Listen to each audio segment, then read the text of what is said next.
So from here, kick the ball to knock down those 3 cones. Because in order to do that, you're going to have to kick with power and precision. And in a game scenario, whenever you pass, whenever you kick, whenever you shoot, you're also going to have to kick with power and precision. This was not a dramatic change in our communication. In fact, it was a slight shift. And so we clearly communicated what we were doing, why we were doing it, and then provided opportunities for ownership within the how, within our processes, our methods, our projects, and our roles. And so, if we want to create an environment of great performance, we need to be very clear, especially within our what and our why. I'm going to take it really a step further on a few other areas whenever creating an environment for great performance that we should provide absolute areas of clarity.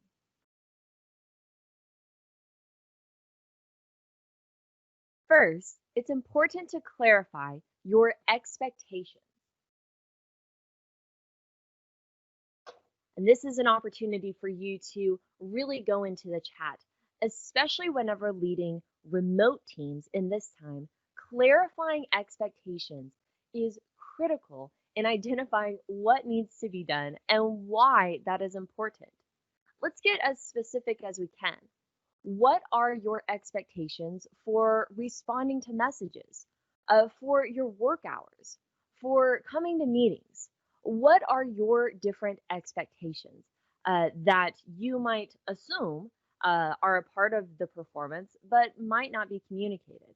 So really clarify, what are your expectations?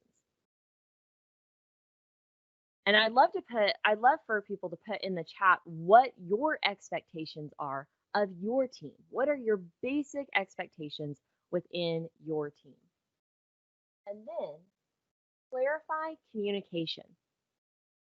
Clarify communication on what those expectations are. Are you communicating clearly to your team? Author Dr. Mark Rutland, he writes that great communication boils down to the right message delivered the right way at the right time to the right audience. I'll say that again. Great communication is the right message delivered the right way to the right audience at the right time. And so, are you communicating your what and your why in a clearly defined way?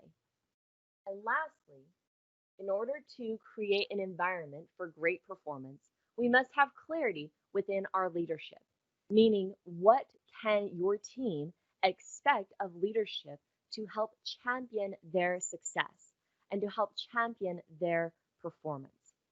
And as we clarified on the football pitch and as we clarify with our corporate teams today, these few areas, we're able to clearly identify our what and our why. This is important today, now, more than ever. See, complexity can jade clarity, and it is the role of the leader to help provide clarity of vision, clarity of goals, and clarity of expectation to create an environment for great performance. Now, as we worked within the football pitch and we clearly communicated our what and our why, and we provided those opportunities for ownership within the how, especially when with providing challenges such as stand here and kick the ball to knock down those 3 cones, I saw some of the most heated debates I'd ever seen amongst 7-year-olds, trying to decide if the best way to kick the ball was with the input or with the laces. In reality, both ways were right. And so our team was able to expand their toolbox of resources to be successful in achieving their goals. Now, with these opportunities for ownership also came a greater opportunity for conflict. See, beforehand, there was only one way to kick the ball. Now, there were at least 2. And so we had an opportunity to create an opportunity for conversations over complacency. Now, we didn't want to have an environment that would have opportunities for more conflict and opportunities for more conversations over complacency, and not equip our team members to truly engage in those conversations in a healthy way. And this is a tool that I use within our teams today, whether that be coming into a new team, starting a new project, or working with a new client. We engaged in proactive conversations. Now, a proactive conversation is a simple conversation that goes a little something like this. At some point in this project, there's going to be conflict. At some point in this working relationship, there's going to be tension. There's going to be heat. And so while the emotions are low now, let us proactively discuss how we're going to handle that situation whenever it inevitably arises. And this does a couple different things. First, it creates an expectation for tension within the team. And it creates an expectation for conflict within the team. Many times people are hesitant to bring up tension because they don't want to admit that there is a problem, that there is a challenge. But by having a proactive conversation, you're saying, not only does this happen, we expect it to happen. And so it creates more of an environment where you can bring up that tension in a healthy way, especially within remote teams. There is a greater opportunity for that tension and for that heat. So the first thing that it does is it creates an expectation for tension and for heat. And it allows the team members to come forth and openly discuss that. The second thing that it does is it creates a script. It creates a game plan. And so it takes away some of the ambiguity of what will happen whenever we bring up tension within the team, especially whenever it's related to performance. And these proactive conversations have a really powerful way to lay a precedent whenever addressing unmet performance expectations. If we haven't set forth the expectations, if we haven't communicated our expectations, if they go unmet, we need to have a game plan moving forward of what we're going to do and how we're going to address those situations whenever they inevitably arise. And this helps to really combat one of the greatest barriers, one of the greatest obstacles to great performance feedback. And that is the fundamental attribution error. Now, the fundamental attribution error is really just a fancy way of saying that too often we judge other people by their behaviors, by their actions, while we judge ourselves by our intentions. I'm sure you've never seen this within your teams or within your teams or within your homes, or we even see it on the road. Imagine you're driving down the road and you see somebody cut you off in the lane. Well, obviously, they're a terrible driver. They're inconsiderate. We need to take away their license. But if we accidentally cut someone off, we didn't expect the lane change to come so quickly. We didn't intend to cut the person off. And so we look at our intentions while we can judge other people by their actions. And this is a great obstacle to excellent performance feedback. And so a simple question that I ask is, what was your intention whenever you tried to do that? We actually used this within one of the teams that I was working with a few months ago, who had a team member that was sometimes seen as abrupt and would come to meetings and was sometimes seen as abrasive. Some even said malicious. And so we went and we asked the team member, what is your intention whenever you're speaking at meetings? His intention was to be passionate, was to be persuasive. And so we actually had a knowledge gap between the intended behavior and the perceived behavior. And so we were able to address the performance from a coaching standpoint rather than reprimanding or policing the behavior. We actually were able to partner with the individual.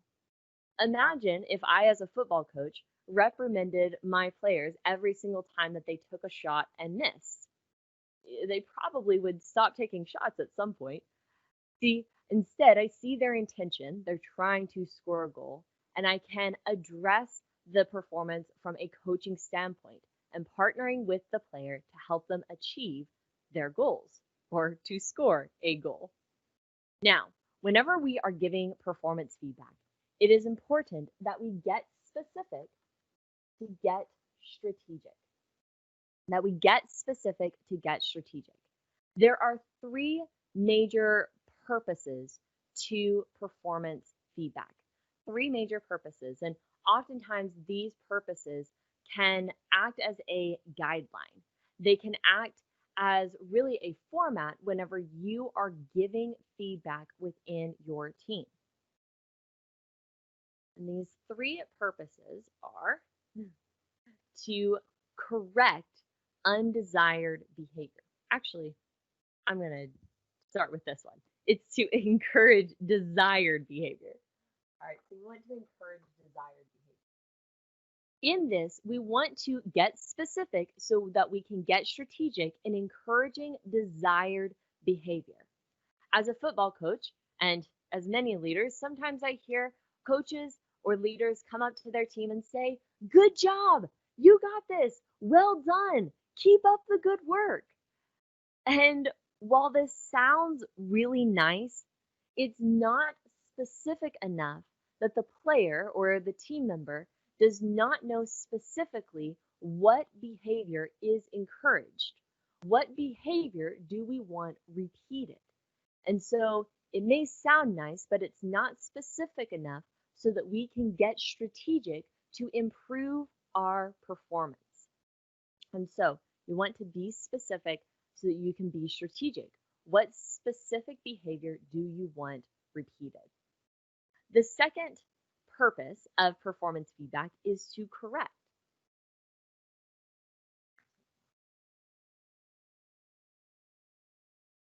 Is to correct undesired behavior. Whenever I was a football coach, I had a young lad that would come into the meetings at halftime, come to the matches, and if we were losing at halftime, he would come into the locker room and with great confidence, he knew exactly what we had to do to win the game. He would come into the locker room and say, "Guys, we just need to play better." Now, this may have sounded nice, but it's not specific enough to know exactly what we need to do to actually win the game. And so we actually needed to ask a series of questions. Okay, yes, we do need to play better, but what specifically can we do to play better?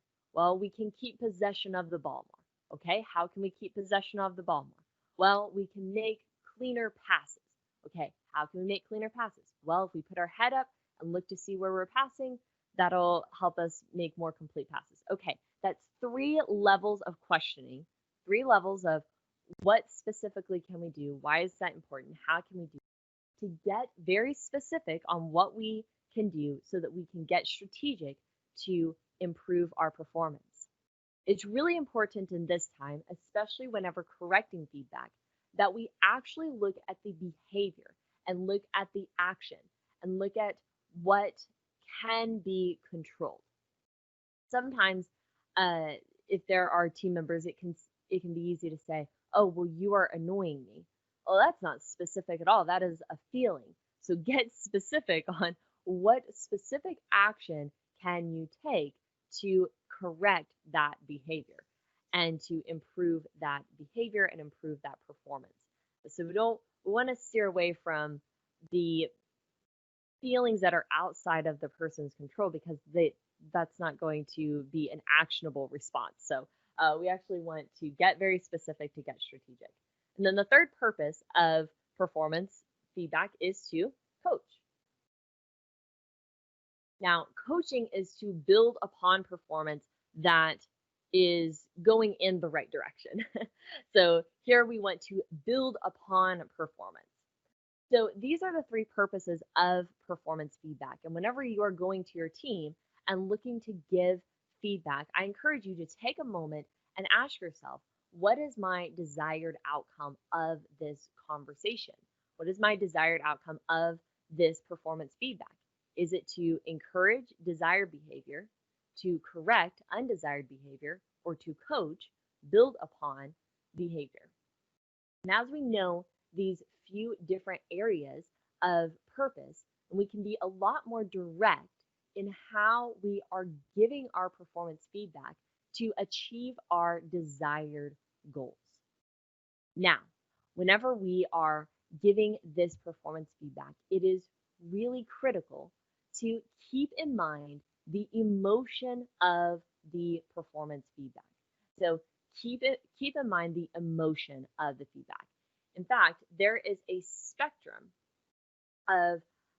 spectrum of methods of communication that we can use dependent upon the emotion of the communication and how we perceive that it is going to be received.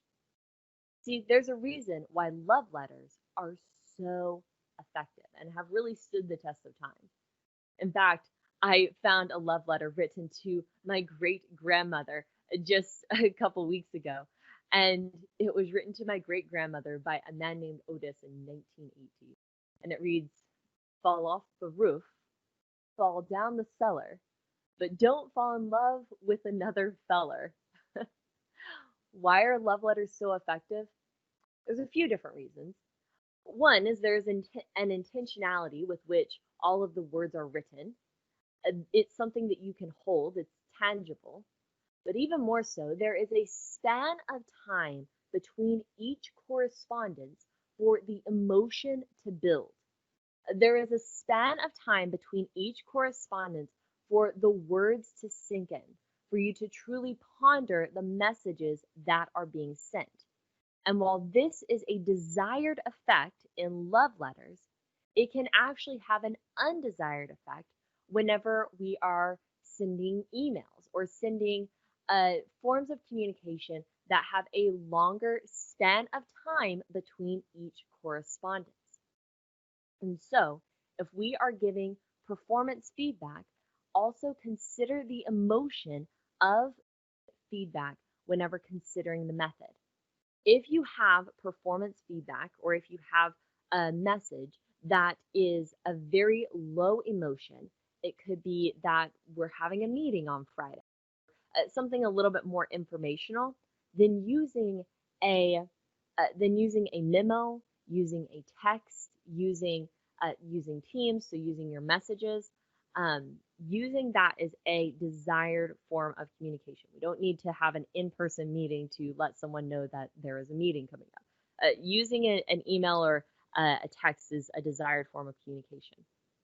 Here in the middle, we have areas of communication or areas of performance feedback that can vary within emotion. So this could be the beginning of a new project. It could be something very small about the performance feedback. This really comes with the EQ of knowing the people within your team. And here, it could be more of a text or a message, or it could be desired to actually have a video conference or meet in person or pick up the phone, find a way to make things a little bit more personal. Generally, I meet with the team and we have a decision of how many messages is it going to take to solve this one issue before it's important to pick up the phone or to go to a video conference or to alter our method of communication. What we don't want is to have a small challenge take several days or hours, or sometimes weeks to actually solve that could have been solved in a quick 10 to 15-minute meeting. So we actually come up with some sort of a golden standard on at what point is it going to be critical for us to just pick up the phone or go to a video conference. For generally within teams, 6 to 8 messages is the general consensus within teams. So really work with your team to help create some sort of a factor, and that depends on your culture on what method of communication is going to be preferred. And then on the far end is going to be highly uh, personal, emotional performance feedback. So this is especially addressing correcting behavior. If you want to encourage behavior, if you want to give more emotional performance feedback, try to be as personal as you can. So be as personal as possible. Use the video conference feature. Yeah, use the video conference feature, pick up the phone, actually meet in person if you're able to do that. With COVID, things are a little bit crazy, and with remote teams, that can be a little bit different as well. So find a way to be as personal as you possibly can whenever delivering your performance feedback. And consider the method of the communication that you're using. Now, we've talked quite a bit about different forms of communication, and this really has to do with informal communication. So I've had a few people ask me, a few teams that we've worked with, on how often I should give performance feedback. We've created an environment for great performance by clearly identifying our what and our why. We've clarified our expectations. We've had proactive conversations and really identified how we're going to address our team behavior. How how often should I really be giving performance feedback? See, I always imagine this kind of as a ladder. See, one thing that we don't want to do is to go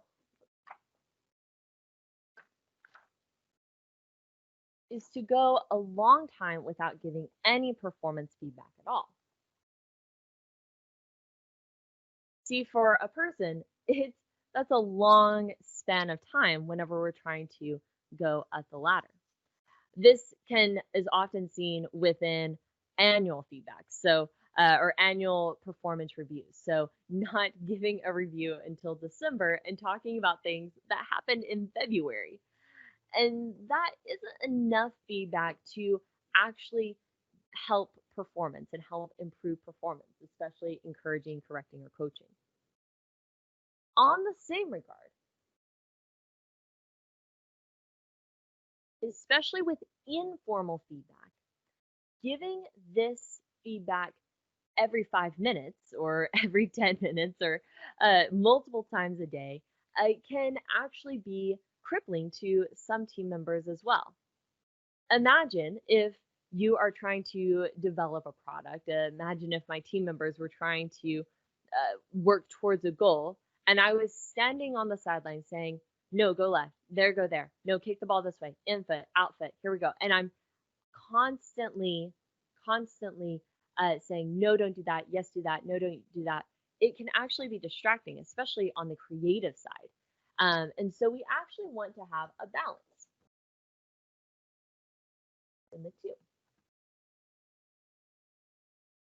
So for informal feedback, especially within remote teams, there is a little bit difference within generations, but general rule is at minimum of twice a week having informal check-ins and feedback.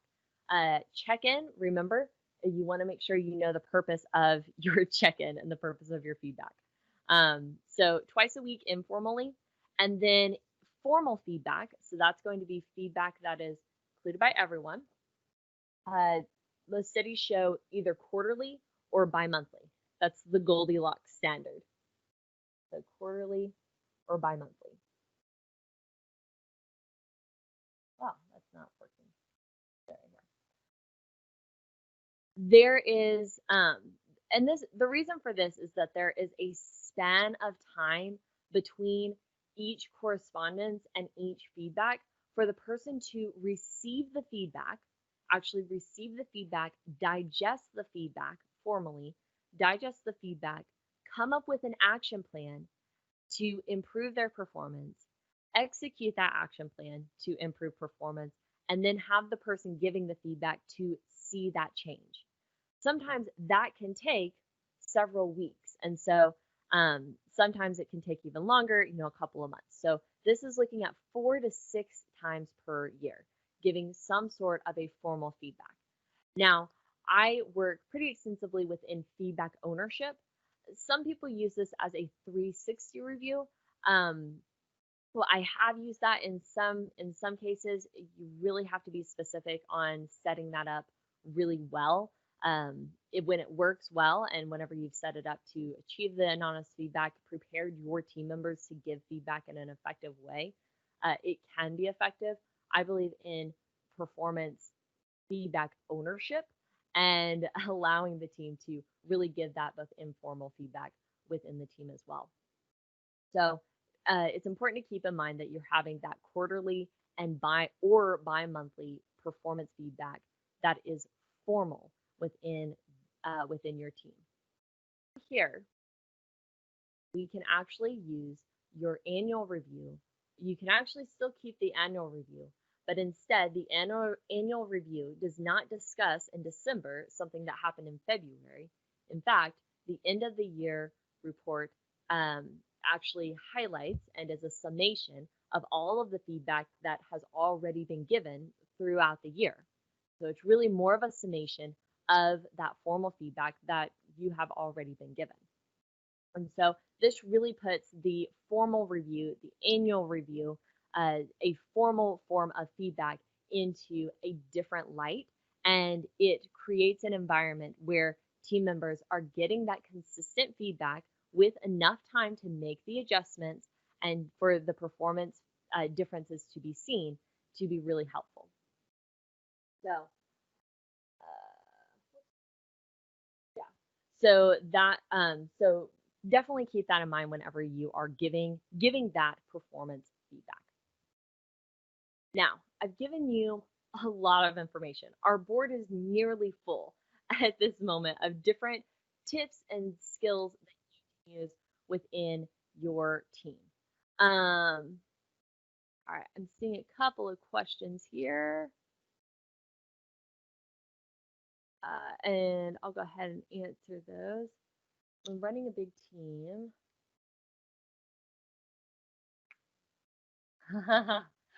Okay. Hold on. Let me read the second question too. So, author has a couple of questions. He says, "When running a big team, sorry, get closer to the mic. My current project team stands at 17 members. How do you adapt your feedback routine without it literally being your entire day job, and without spending hours and hours and hours on it?" I can empathize with that. And then he also asked, "How would you approach working with a large group of people who are inherently competitive on an open channel? I found that singling out people for praise can be a double-edged sword. I sometimes revert to the generic good job, guys, and only address improvement points on a one-to-one basis." Okay, these are both really good questions. So, for running a big team, yeah, I've actually had very large teams that that we've done this with. So for those teams, we actually did it quarterly, so 4 times a year. I would do a couple things.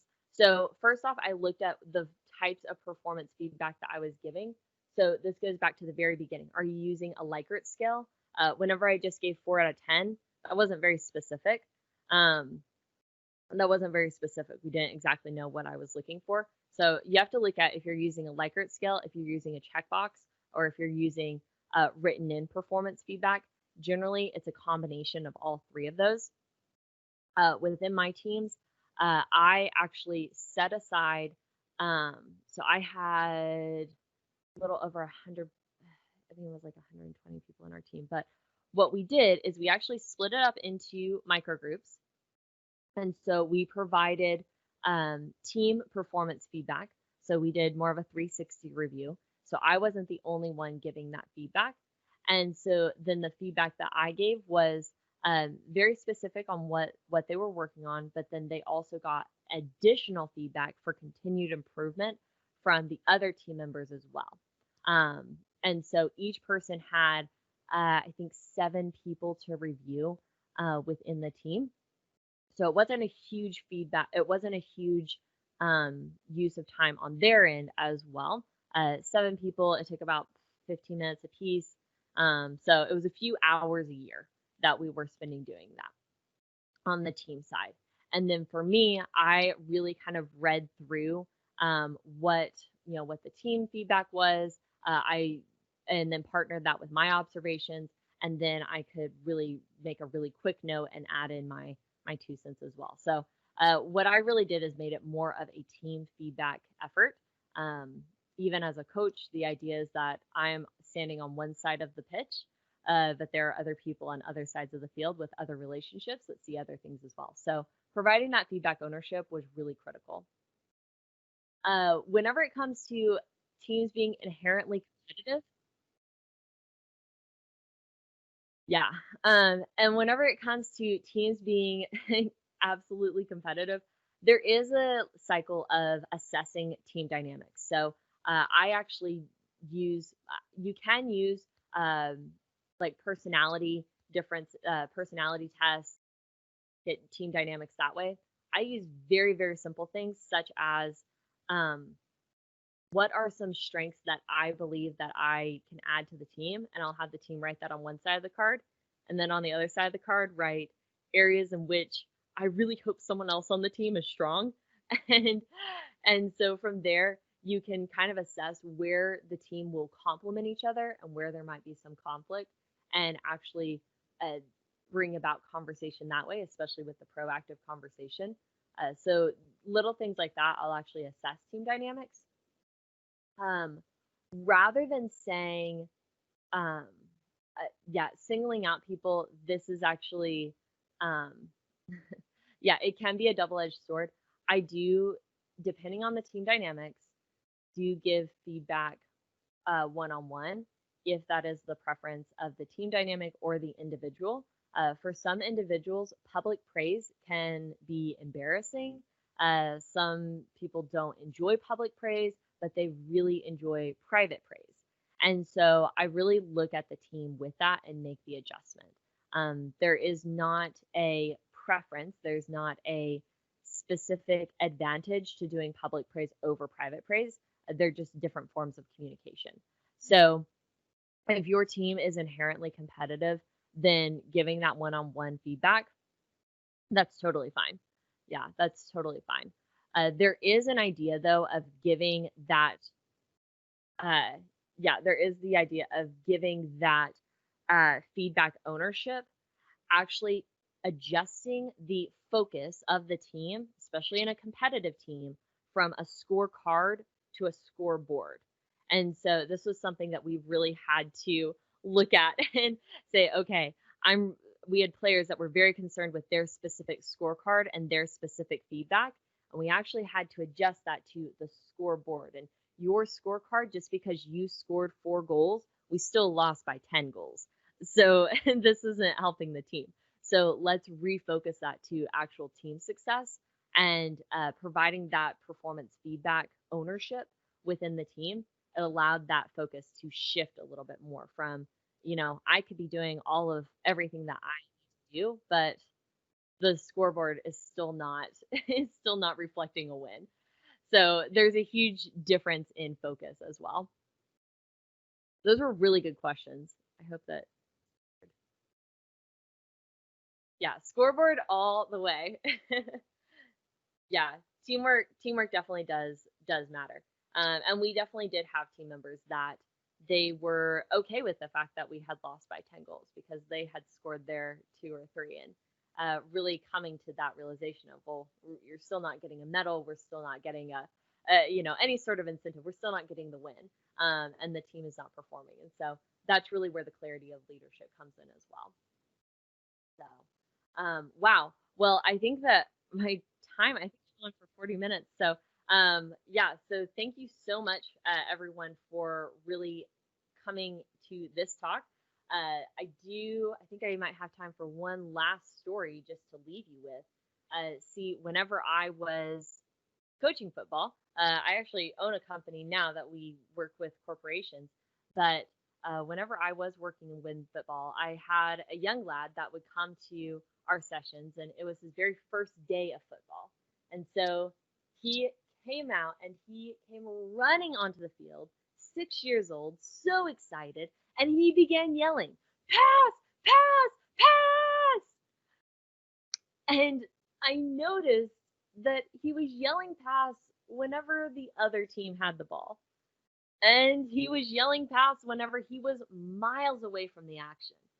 And he was yelling pass even whenever he had the ball. And so he was running with the ball, going pass, pass, pass. And so I looked and I said, Cynthia, why are you yelling pass? And he looked up at me and he said, Miss Umberman, I do not know what it means. I only know it is a football word. And see, I've given you a lot of different skills and tools and good words today. And sometimes I hear leaders sound a little bit like my friend Cynthia, yelling, leadership, teamwork, collaboration, performance, feedback, we got this.